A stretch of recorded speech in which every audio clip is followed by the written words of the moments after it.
Hello and welcome to another episode of MrBenn Makes. Today we are going to be tackling the TOS Phaser Type 2, or as Kurt calls it, the Phaser 2. Remember to subscribe and hit that bell notification if you want to know, if you want more of this. Please leave comments down in the description below.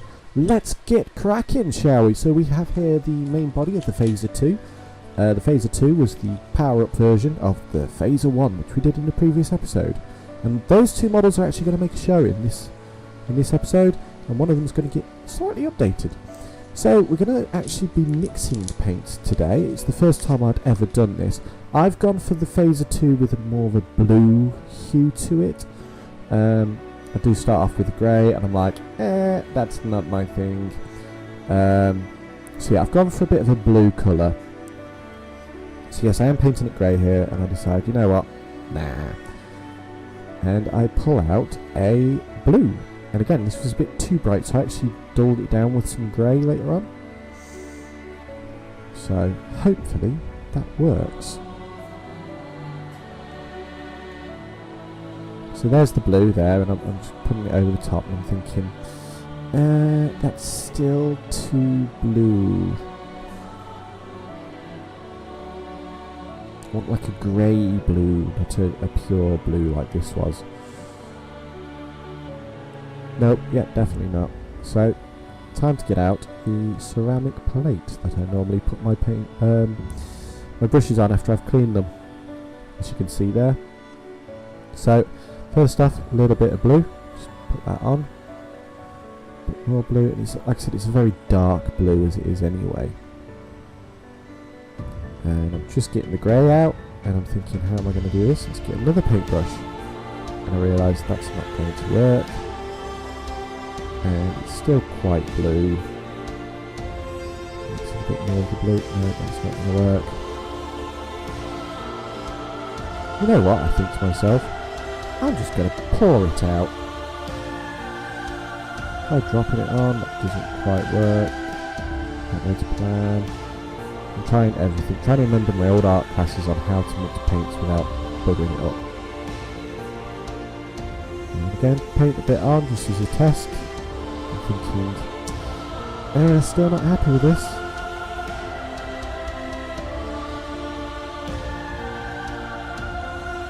So let's just push a bit more in.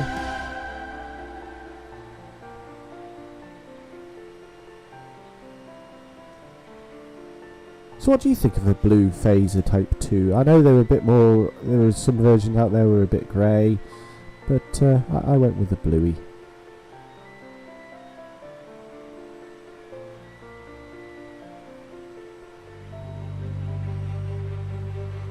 So yeah, I was quite happy with the blue I was getting out now, so I just mixed it. I think if I was to do another Phaser Type 2 in the future, I probably would do it as a more of a darker grey.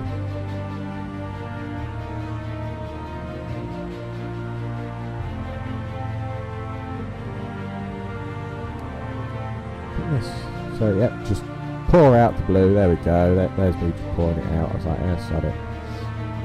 Drop in some grey. Not getting enough there. So mix a bit more in. Because this project's going to need a lot of it, so I can't just be mixing it as and when I need it. I need a good thick amount. There you go, that'll do.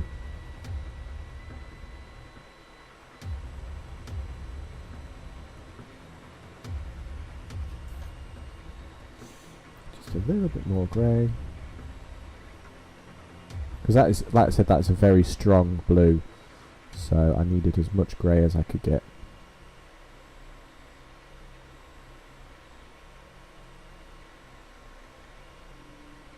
And now I just lather it on the body.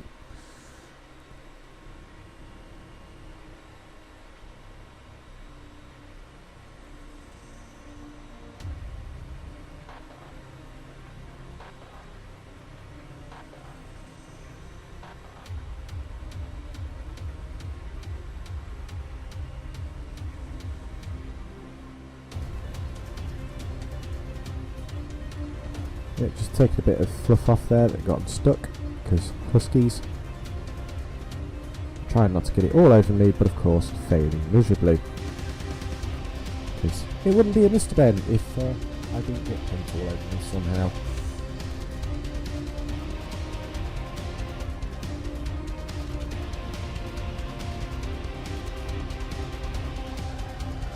This is the longest part, and I dropped the body. So yes, this is going to be a rather long video, I'm afraid, but I think you'll enjoy it.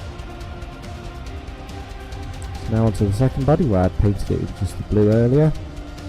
And you can easily tell a difference there between the two blues. So I was quite happy with it.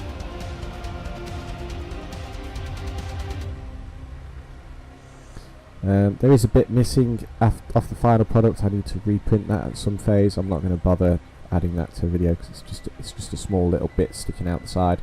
In that hole you can see there at the top of the screen, which is now on its side. But yeah, it's just some sort of hooking on device or something I think they used. Like I said, I need to reprint it because it failed on me and I completely forgot when I was filming this, so that will be at a later date.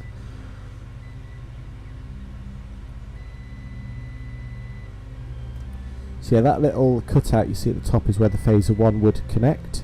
This was a Matt Jefferies design, as he did most of the design work for Star Trek, the original series. So yes, the Phaser 2 was just a power-up device for the Phaser 1s. The Phaser 1 would act as the main firing chamber for the Phaser Type 2.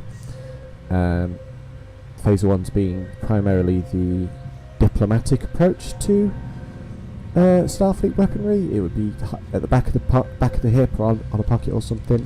There we go, just drop that down. There we go, that's the main body done. I'm now going to move on to the pistol grip or battery stick, because apparently they were interchangeable. Who knew? But yes, take the plate away, don't need that now. But yes, so as I was saying, the Type 1 would insert itself into the top of the Type 2, and through extra focusing crystals and other Star Trek mumbo jumbo, it would power up the device, add several more power levels. So yeah, I'm just going to paint the battery stick now in a flat black. There was actually two little prongs that would help attach it to the body. Unfortunately, I kind of accidentally snapped those off, so those aren't on the final product, but it holds it on quite nicely once I glued it in place.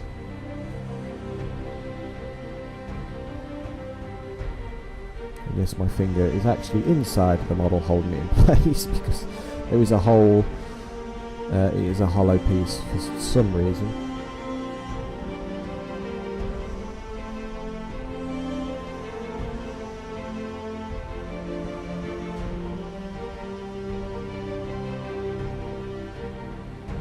I think it was designed that you could probably put some sort of LEDs into it. I'm not going to do that until I sit down and do an electrical course one day, which probably won't happen. So, but I'll see what I can find on YouTube and online, and I might look at doing some basic electronics in the future. Wink wink. Depending on what is out there. There you go, you can see where the stubs to attach it to the bottom are broken off. So now onto the base of the power stick. And that is the doorman with the post. And while we're at the post, now onto our sponsor, TrekSphere.com. TrekSphere.com is an amazing site where you can go and get all your latest news, as well as amazing sponsored content from the like of Jesse Gender, Triangulum Audio Studios, Trek Cat, and many more, including yours truly. And I even did a news story. So please go and check out TrekSphere.com if you want some awesome, amazing content, including Lego Star Trek, 3D printed and backtrack. TrekSphere.com. Okay, now I'm back from picking up the post onto the base plate, which is just going to be a nice chrome silver, and yes, I'm using part of another paintbrush just to hold it in place. There are two little Phillips head screwdrivers there, which I think is a cool little detail. This is now the safety switch. This is on the left side of the device, up by the main trigger button, just to make sure that you don't accidentally fire it. I think it's a cool little detail. I'm just quickly doing the heatsink fins at the rear of the device, at the rear of the phaser.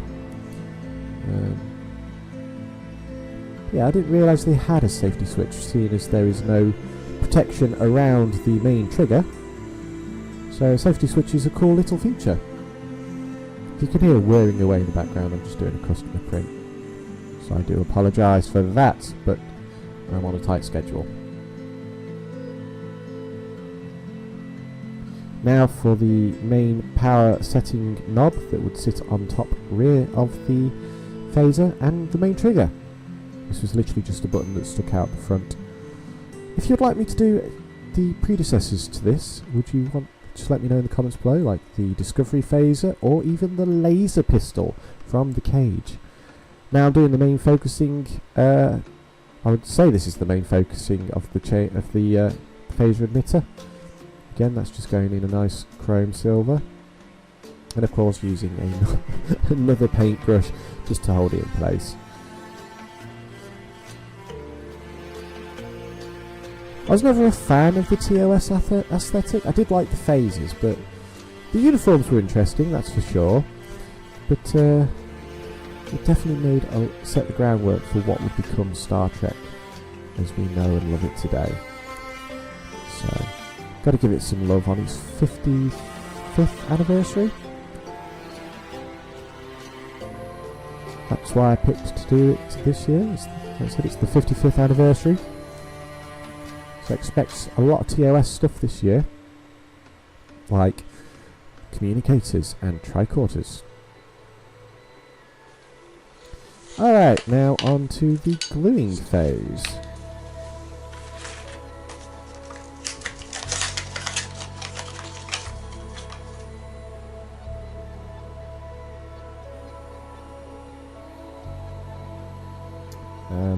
I'm just getting the glue out of the packet. And I'm reading the instructions to make sure I know what the hell I'm doing, hence why there's such a delay. Then I'm actually experimenting with a new type of Gorilla Glue, well, new to me anyway, but it's another Gorilla Glue that's meant to expand. I wasn't too impressed with the after results, so I stopped using it on this model anyway.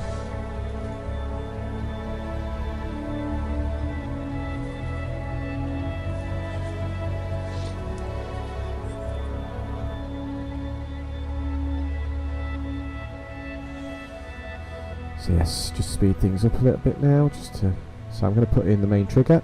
There should be a little something behind it to help spin it, but I'm not going to be too fussed about that. So, you know, I'll glue the main switch itself and just plonk that in behind. Oh, and it popped out on me. Lovely. Rub that glue off there, because the glues are meant to expand to fill the holes. So,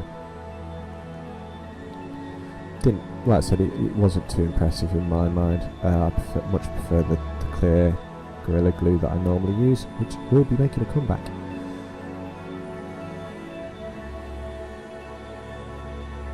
That's that glued in now. Now for the other half.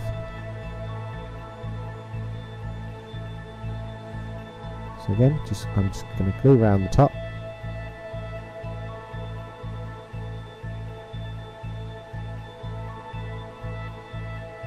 Plonk the base on. And then glue around the top again and put on the base plate. Just 2 little dabs, that's all it needs. Surprisingly, I didn't get glue on my hands this time round, which is a bonus. I like a bonus like that. And there we go. Now we just leave that to set for a bit. So I was trying to look about with, do I put the heatsink fins in now or later? I went with the later option, but first I'm just going to paint the underside of them, because, you know, I hadn't done that yet.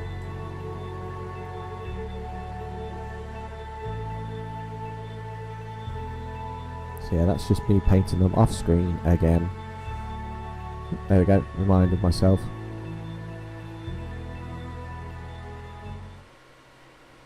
So, just a nice quick light coating, because most of the body on these heat sinks won't be seen in the end product, so it wasn't necessarily important that they looked the best, as long as you could tell they were silver.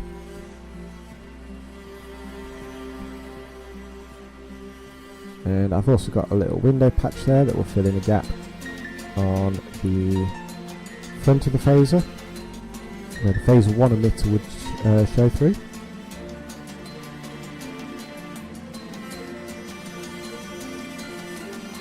Trying not to get paint all over me. Of course that doesn't happen. Always get paint all over you. That's what I do.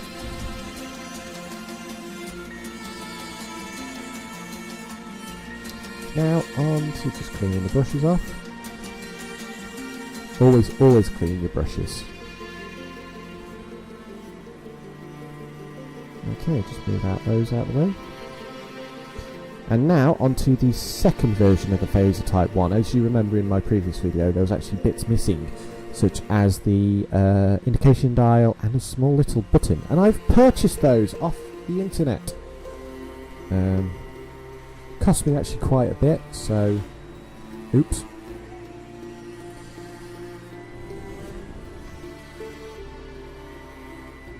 I'm happy with the end product, so just opening up the bags. I've also got a clear acrylic phaser emitter for this model.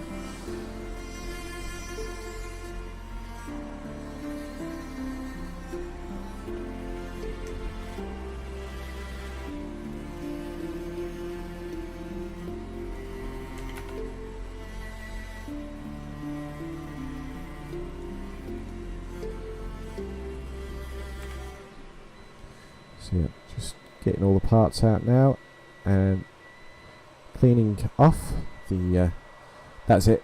The reason you had to clean off the slightly wet the area you wanted to glue, so that was an odd one for me.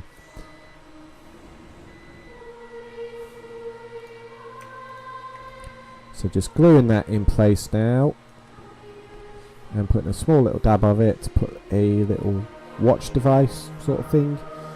I can't remember what they said it was now, but it's just like a little button that sits in between the power dial and the indicator. So the indicator should have a white patch underneath it, but I just put it on top as is. I can always snap it off later and paint it white if I wanted to. So just positioning that little nub a little bit better, and that's that bit done. So now on to gluing the two halves together and all the other little gubbings. This is pretty much just going to be in full speed, like full sped up mode after this point, because there's not really much to do in slow speed. So this is the clear acrylic phaser emitter. I'm going to actually try and find a way of gluing it inside, and I'm going to glue a bottom patch onto the back. Unfortunately, I should have probably looked into a better way of doing this, because it means the phaser emitter is now really small, sticking out the end. I have an idea, so I might be able to fix this in the future. Just tearing open a new delivery of Gorilla Glue. I ordered 3 bottles off Amazon instead of going to my local shop and picking them up, my local supermarket. So just opening up the blister pack, because you know they're always awkward to open those things.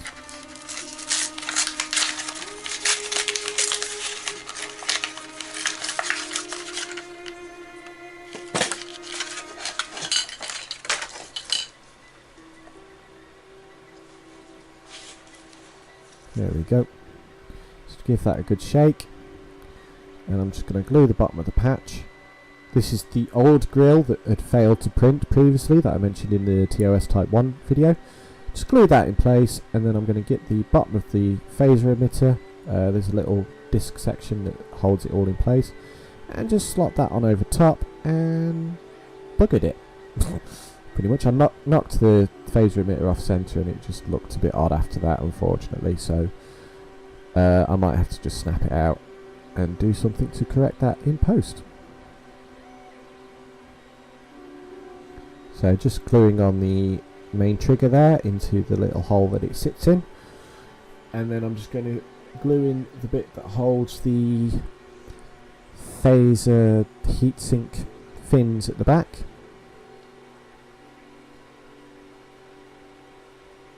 And yes, there is a bit of white paint on there. I spilled that when I was filming a previous video because I was doing 2 videos at once here.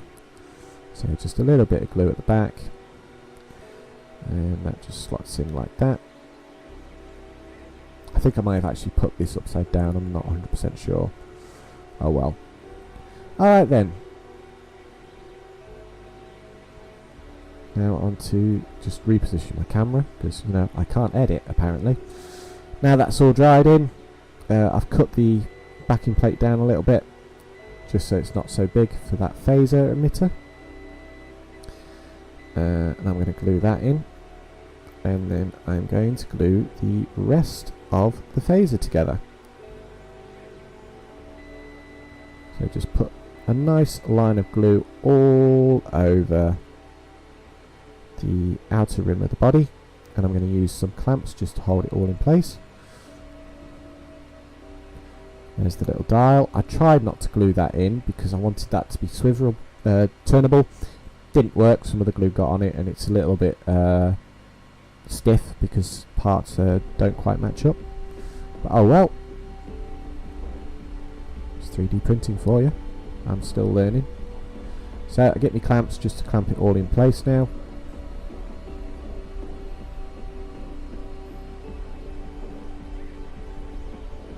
Just squeeze it together.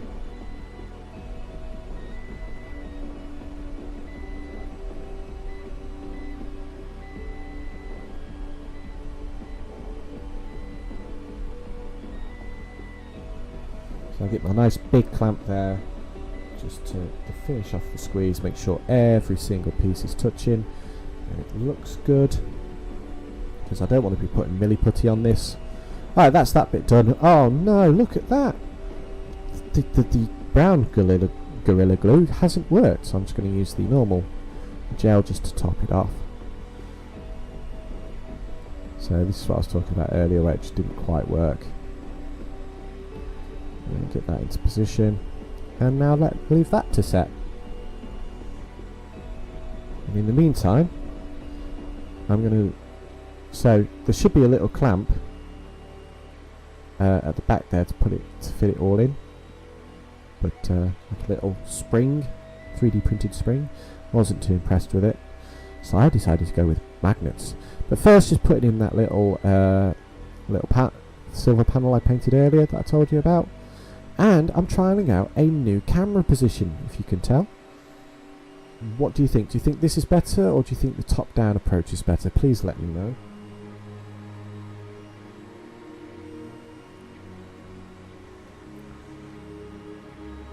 So that's the part that should have been put in as well, but it hadn't quite printed. So I just need to reprint that, because I've noticed it's damaged as well. Parts of it are coming off. So there's me just playing with it. Yeah, no, that's not going to work. So now onto the main. So yeah, I'm going to actually put the power stick, pistol grip, whatever you want to call it, in place now. Glue the ends on. Not so fussed about having a hole on the bottom side of the phaser, that seam there, because again my hand's going to be covering it if I ever use this in a photo shoot, but I am concerned about the top half, so that was my main area of concern. Right, that's that done. Sits quite nicely in the hand. I'm actually really impressed. So now I'm going to do the heat sinks, if I can pick them up.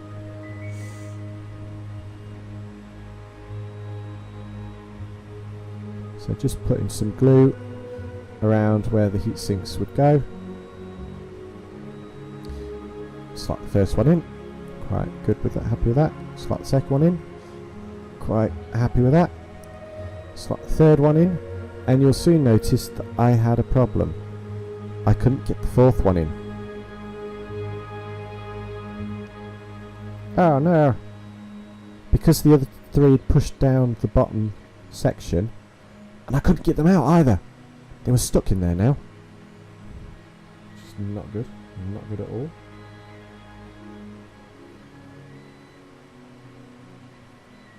Yeah, really struggling to even move those out of position now.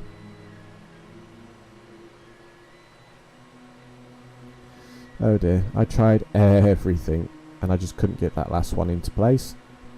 So again, I'm not for, if I was to make this for a customer, I would probably do it slightly differently, but I decided to cut things up. I try even slotting something in to pull it up, that doesn't work. And I'm like, I'm going to break something here.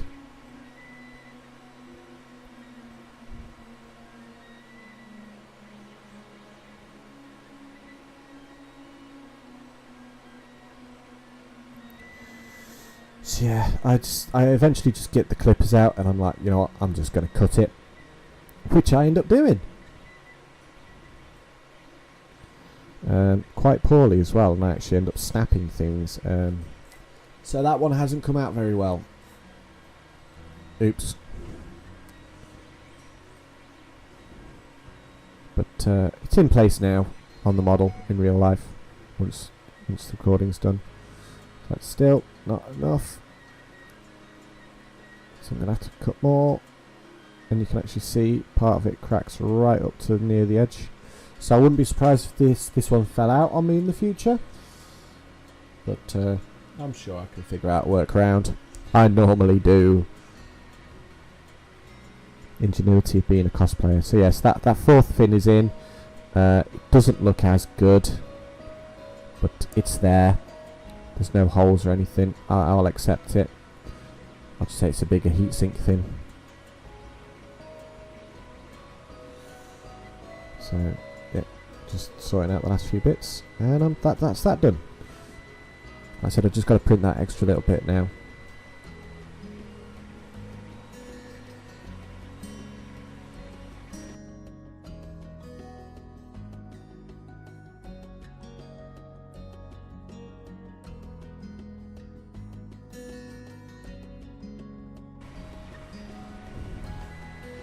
So, next up on what I'm going to do is I'm going to sort out the magnets. So I get my two little dot magnets, and I use 3 of these actually, and I actually ended up doubling up on them again after filming because the magnet wasn't quite strong enough on its own. So just trying to get the phaser to stand up. I should have probably printed a phaser stand. Just slot, there you go, that's the first one on. Now using the other two and the undersides of the phaser type ones. Just put a little dot where I think it's going to be a perfect match.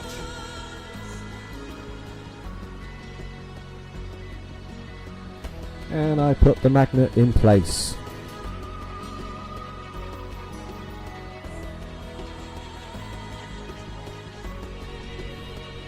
So yeah, I have, like I said, I've put extra magnets on and painted them over in black. So that's the magnet now dry. And it holds it, the magnet on its own does hold it quite nicely. There's a bit of a wobble, so. But yeah, just playing about with the magnets, seeing how they go. I think they look quite nice. So yeah, like I said, there should be like a little elastic springy clip at the back in the original model files. I decided not to use it because I couldn't figure out how to. And now just onto the final bit of detailing.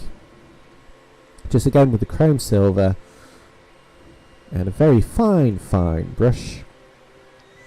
I'm just going to go over the final details, like the ribbing or piping or whatever it's called.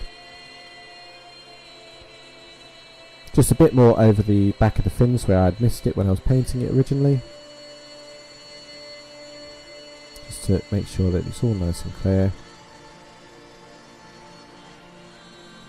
all matching in uniform.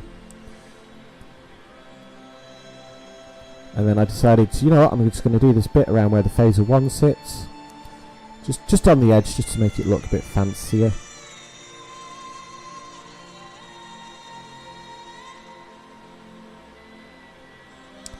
And there we go, there's that one. And unfortunately, again, the way the ribbon is, I can't quite get the detailing. I'm not that good yet, so I just filled in. But like I said, as I learn, you'll learn with me. I'll be looking up tutorials online and doing other bits and bobs, depending on the projects. So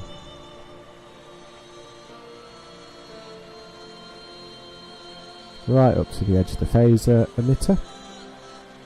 Like I said, overall I'm actually really happy with the way this model has come out,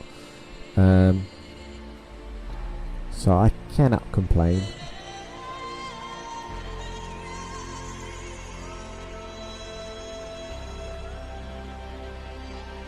And now onto the other side, again just a nice little bit of ribbon.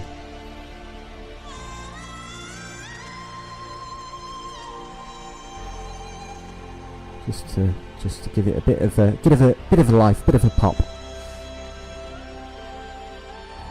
And the final bit of the fins and the lining.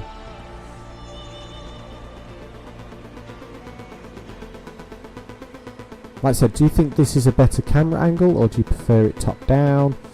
Let me know in the comment section below, please, because I want to do what you think is more enjoyable to watch and easier to watch.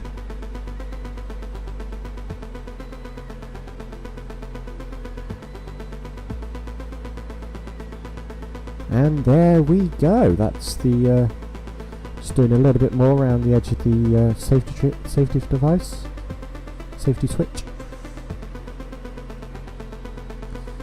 Then I just do a bit of tidying up with the black on the battery stick at the bottom in post-production.